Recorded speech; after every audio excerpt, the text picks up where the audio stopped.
কে ওখানে? কে কে ওখানে? কে? আমি এখানে। আমরা অনেকের কাছ থেকে আদম শোকের কথা শুনেছি, অথবা আদম খুনের হয়েছে এমন একদিন, যা বিভিন্ন কবরস্থান থেকে মৃত্যু মাংস কলিজা খেয়ে বেঁচে থাকে। আমরা জানি যেন শহর জঙ্গলে তুলনা সাধারণ গ্রাম জঙ্গলে বিলি পরিবেশের অলক্ষণীয় ঘটনা সবচেয়ে বেশি ঘটে থাকে। শহরে যারা বাস করে তাদের হয়তো এটা বিশ্বাস নাও হতে পারে, কিন্তু যারা গ্রামে থাকে তাদের কাছে এইসব ঘটনা নতুন কিছু না। এখন আমি এরকমই এক আদমখোরের ও কবরস্থানের ঘটনা শেয়ার করেছি। জানো, ঘটনাটি ঘটেছিল যশোর জেলার মহেশখালী নামে এক গ্রামে। গ্রামটি ছিল একেবারেই ঝিলিমিলি। গ্রাম পাশেই ছিল ছোট্ট একটা নদী, আর তার ঠিক পাশে ছিল একটা কবরস্থান। সেই কবরস্থানের প্রায় কিছু আজব আজব ঘটনা ঘটত। যেমন, সেখানে কোনো লাশ দাফন করে আসলে পরের দিন সেই লাশের আর কোনো খোঁজ পাওয়া যেত না, অথবা পরের দিন লাশের কবর পাওয়া যেত পুরোপুরি মাটির খোঁজার অবস্থায়, এবং মাঝে মাঝে কবরের আশেপাশে একটা হাত পড়ে থাকতে দেখা যেত। গ্রামে লোকজন ব্যাপারটি বেশ সহজ ভাবেই নিল তারা মনে করলো হয়তো কোনো কুকুর, শিয়াল কিংবা কোনো হিংস্র জীবজন্তু লাশ নিয়ে খেয়ে ফেলে। তাই তারা কবরস্থানে গার্ডের ব্যবস্থা করে এবং গার্ডের থাকার জন্য কবরস্থানের পাশে একটি ছোট্ট ঘর করে দেয় হয়।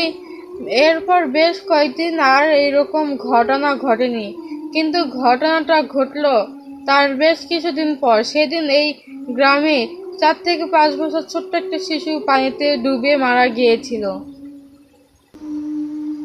আর তার কবর দেওয়া হলো সেই কবরস্থানটিতে। ওই দিন গার্ড রাতে শুয়ে থাকা অবস্থায় হঠাৎ করে মাঝরাতে তার ঘুম ভেঙে যায়, এবং ঘুম ভেঙে সেই কিছু অদ্ভুত শব্দ শুনতে পায়।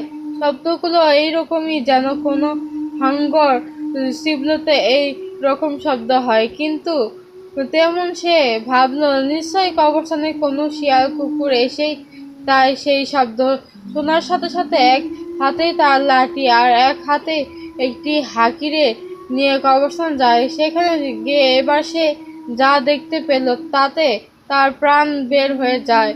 যার অবস্থায় সে তার হাকিমের আলোতে নষ্ট দেখতে পেলেন যে বিরাট টাকার অবস্থিত ধরনের কিছু একটা খবর ধরে সেই শিশুটি লাশ বের করে করে ছিঁড়ে ছিঁড়ে খাচ্ছেন। সেই গার্ডের বয়ানতে সে অদ্ভুত ধরনের প্রাণটি ছিল এইরকম যেন কোনো একটা 8 থেকে 9 ফুট উচ্চতা, দেখতে অনেকটাই মানুষের মতো, কিন্তু তার মাথার অংশ ছিল মানুষের মাথা দেখতে একদম আলাদা, কোনো একটা হিংস্র জানোয়ারের মতো, এবং তার পুরো শরীর ছিল বড় বড় লোমের ঢাকা।